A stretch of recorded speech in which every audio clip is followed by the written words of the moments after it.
Hey folks, welcome back to another Bottom 5 right here on the Dice Tower. I'm Sam. I'm JT. And this is going to be our Bottom 5 games. What was that? It's my phone. Sorry. All right. We're going to keep that in there probably. That was a cool sound. All right. So this is our Bottom 5 games from the year 2012. What did you think about this year? It was actually a tougher year for me than I thought. Tougher because you hadn't played as much? I hadn't played as much. Okay. I was surprised at how many Euros came out in 2012. Oof. There was a boatload of them. Yeah. This was a year that had 3,500 games. It was big. About 3,500 games. And I think the NAs, because I always click mine according to Board Game Geek's rank. The NAs didn't start showing up until page 9. What was it last time? 8. 8. So it was an even better year as far as that's concerned, at least if you want to use that for some kind of moniker of what kind of year We it have a was. new record on that, too, because there's 46 in the top 1,000 from this year. There were 42 last year. Wow. Really? Yeah, so 46 in 2012. That's in the top something 1,000. else. Yep, there were a lot of games that I was like, well, these are a lot of well-known games. Yep. So that's a lot of cool. well-known games I haven't played. Right. Apparently. Exactly.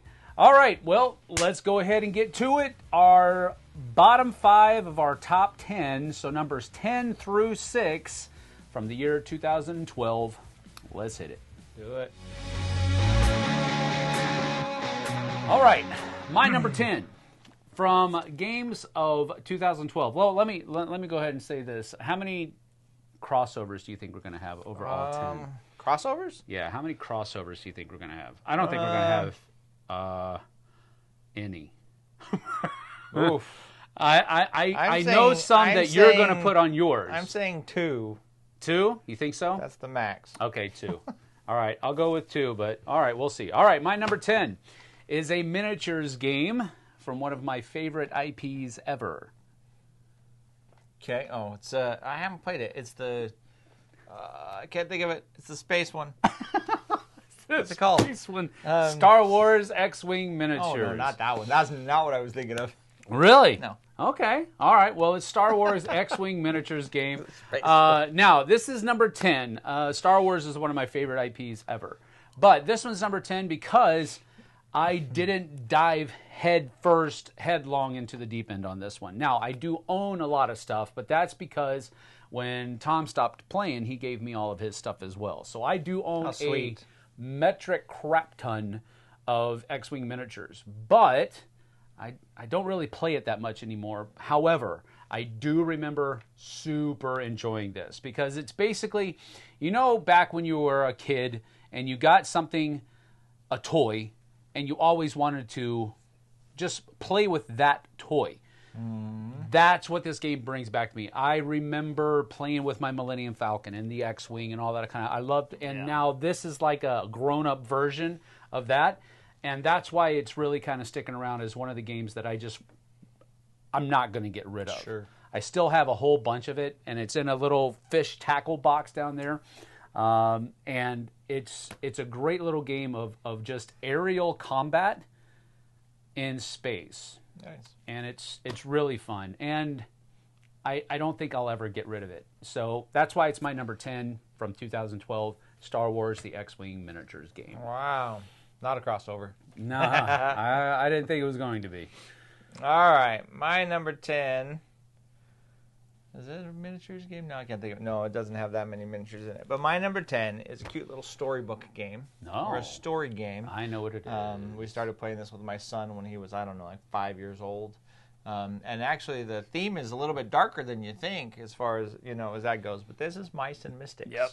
Mice and Mystics from Plaid Hat Games and Jerry Hawthorne. It is a little story game where you end up being mice and you're all asymmetric characters. I think there's a fair number of miniatures in this game. There is. It is a storybook game, but there are a fair number. But not like a ton of miniatures. No. But it does have miniatures. But yeah, you're mice. in this story. I don't want to ruin the story for you. No. And you go through this story. You go through all kinds of maps as these mice, and obviously you fight everything that mice would have to fight in a bad story, like giant spiders and moldy cheese. Yeah, all kinds of things like that. And you're trying to get through scenario by scenario. It has a really good... The story is better than the gameplay. I would agree with that. The story is better than... The story's really good. Yeah. A little dark, and it's actually a little dark for Hawken, actually, but the story's a little better than the gameplay. The scenarios can go a little long for what they are. But still, a really cool game, really fun experience, really cool story to work through. Yeah, it's a good Mice one. and Mystics, yeah. It was definitely one of the ones that I had to think twice about. It didn't make my short list because I do remember kind of what you said. I didn't really like the gameplay that much. But I did like the setting, and I thought the production quality was good. Just didn't like the mechanisms very well. So, all right, good pick, good pick. All right, my number 9. My number 9 is a small little game. It comes with a bunch of little Bakelite tiles, and it comes in a box that's about yay long, about that deep.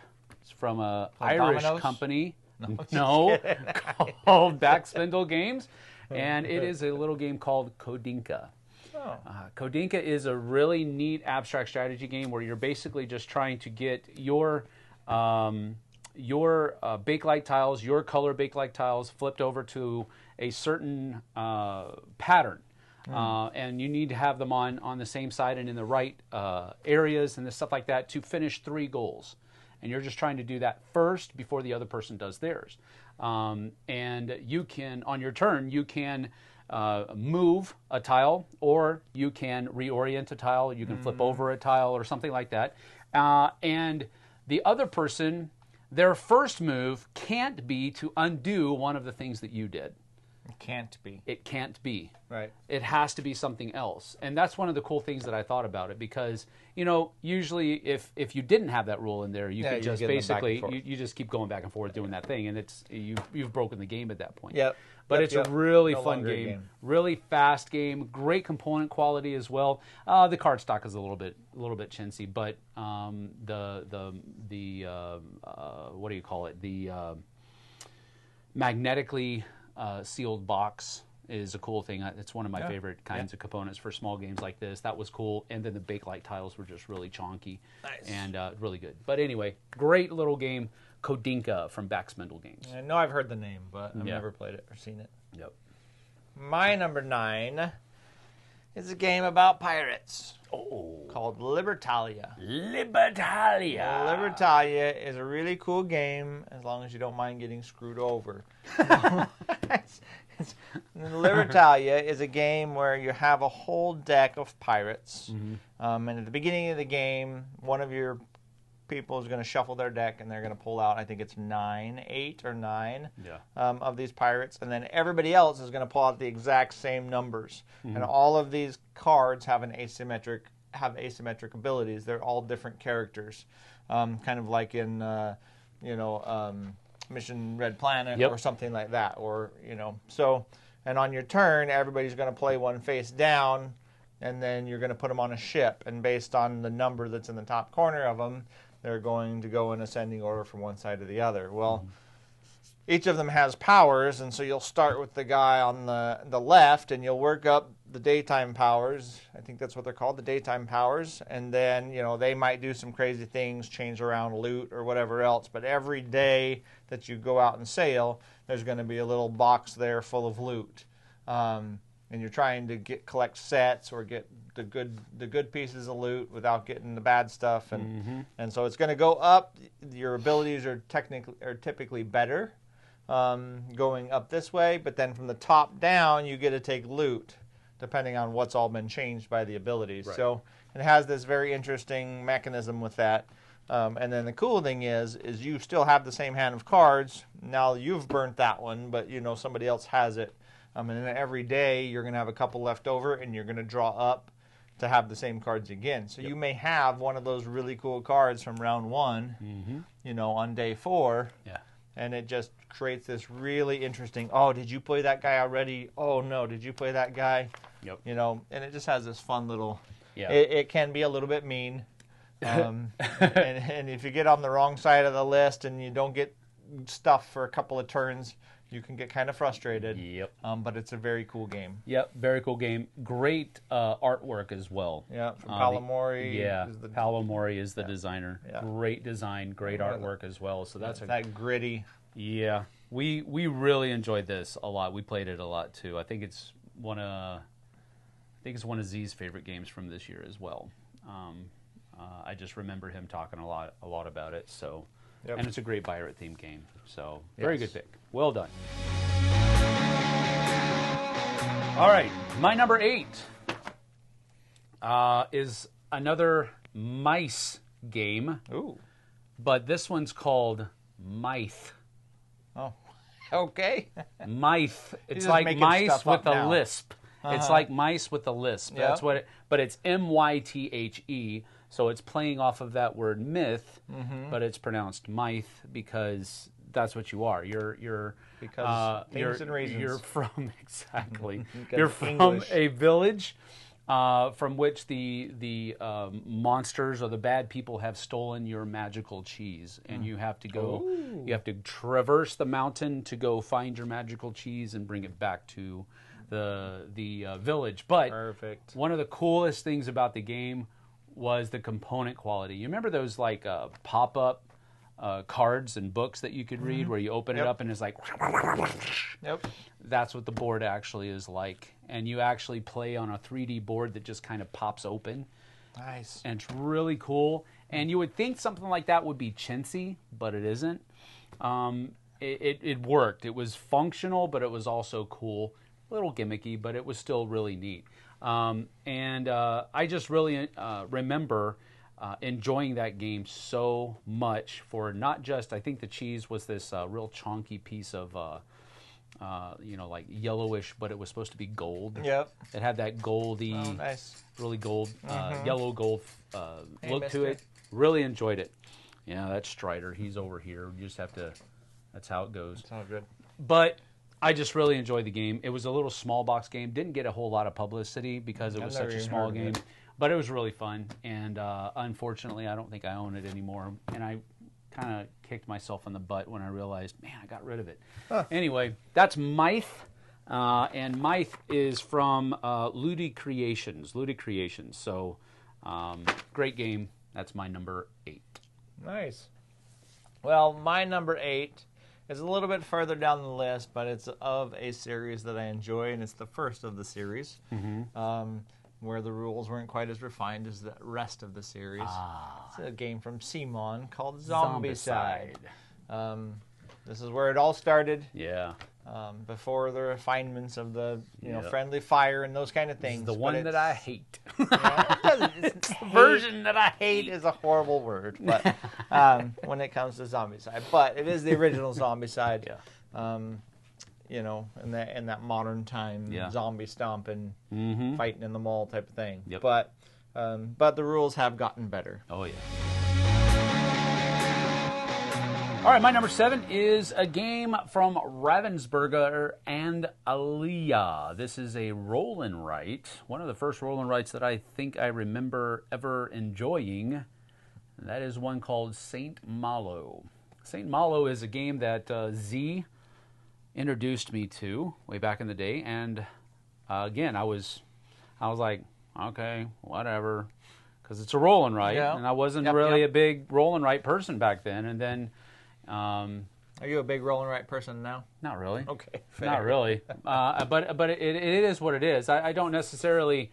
It's not those kind of games I don't necessarily gravitate towards, but I have played a number of them now, and they're not bad. Silver and Gold is a really fun one, and Silver and Gold Pyramids is something fantastic. We're trying to grab a hold of. I think we found a version of it but it's in German. Oh, I don't want it. But I think I can find the English rules online. I guess you don't need... Well, it's going to come out eventually.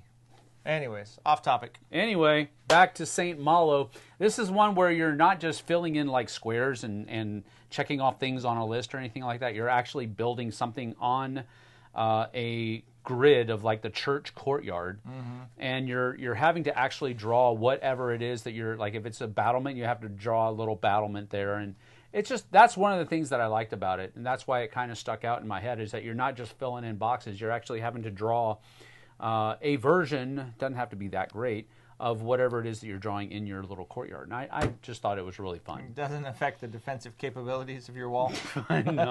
No, if you don't draw that great, it's not easier to attack. No, come on. No, it's just a really fun roll and write, so that's why it made my number 7. Saint Malo. All right.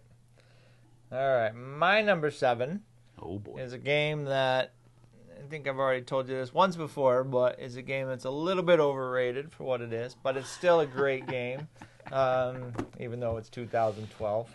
But this is a game called Legendary, a Marvel deck builder. Deck builder. And this is my number 7 because I think there are better versions out there of this game, but it's still a great core game. And it is a deck builder where you're taking different superheroes, you're creating a deck, a card row that you can purchase from, and your whole goal is to fight this anti-hero or this big bad boss, and he's got this deck of cards that you're going to end up fighting against, or this set of cards. And so as his stuff continues to come out, you have to continue to save the bystanders, duck and weave, and do what you have to do to maintain. Yeah. But it's a cool thing, man. Deck building was a great mechanism. It is a great mechanism. It is a great mechanism, but I mean, for me, Dominion really kind of ran deck building into the ground, and I really had to be won back over. And this is one of the games that won me back over to deck building. And yeah, it's a good game. Deck building is one of the mechanisms that I really enjoy now. Yep. So part of that is attributed to Legendary's 100%. Revival of that mechanism. I think the biggest problem with Legendary, if you want to call it a problem, because this is a game I would play anytime, probably any version really, because they all are so thematic and they kind of make sense. But it's just the fact that the setup is pretty difficult. Yeah. Other than that, it's a great game. Yep. And of 2012, that's my number 7. Good pick. I like it. I like it a lot. Well, my last one from this list, number 6, has a freaky little cover on it with a creepy little dude holding a couple pigs. Just a creepy box. I don't know if he was a butcher or not, but he had a couple pigs one pig under each arm, and he just had a weird look on his face. Nice. I don't know what AEG was thinking about this, but the name of the game is called Guild Hall. And for as freaky as the cover was, the gameplay was really, really fun. Does it have pigs in it somewhere? No. He's got to be the butcher. If he's not the butcher or the farmer or something like that, I don't remember. It's been a long time. I don't own this game anymore. But I did actually go back and watch our Miami Dice of it that Tom and I did together, and we both gave it 2 thumbs up in one way, shape, or form. But it's just one of those games that I remember really enjoying a lot. You're basically trying to give your guild the most prominence out of all the other guilds that are in the town, and you do that by adding the right people to your list. And the more people you have, the more of a copy of that person that you have in your guild, the better and more versatile your ability is able to be used. And that's what makes your guild better than somebody else's. And I just really enjoyed it. I thought it was a great little system. So that's my number 6, Guild Hall from AEG. Very good. My number 6 might have pigs in it, but it's at a much larger scale, so you might not be able to find them. My number 6 is definitely on your list later. I doubt it. I doubt it too. It's called Terra Mystica. Terra Mystica is a really cool little game where you're a little cool big game. You have a board full of different biomes, and you each have different races, different factions that can only habitat or use different habitats, different colors. You might only the swamps or only the forests or the plains or something like that. And so your goal is start getting your buildings out there on the board, which increases your productivity, increases your income, and then you're terraforming different spots so that your faction can now live in those as well. And you're just trying to spread out your civilization and make the most points doing it. I swear, everything that you say about this game makes me want to play it, but then I remember how much I hate playing it. It's one of those games where the theme, I really wanted to enjoy the theme. Yeah. And I couldn't get to the theme because of all of the mechanisms. There's a ton of mechanisms, and it's very, very, very tight. Yeah. I couldn't enjoy the theme because of the mechanisms. I need one more of these, and I couldn't enjoy the forest because of all the trees. Yeah, there you go. Still, really cool game. Really, the mechanisms, there might be a lot of them, but they're very succinct. And it keeps it very tight. Very controlled. That's a nice way to put it. Mm-hmm. That's all that is. That is my number 6. That is the best game that's been on this entire video. You dressed that pig up really well. I'll put it that way. We'll go to the next 5 soon. Soon indeed. This has been the bottom half of our top 10 list. The top half of our top 10 list will be tomorrow on the Flipside. So come on over and join us. You can find the links to that video in the description of this video. All right, 10-4. So see ya on the Flipside. You guys and gals take care. See you later. Bye-bye.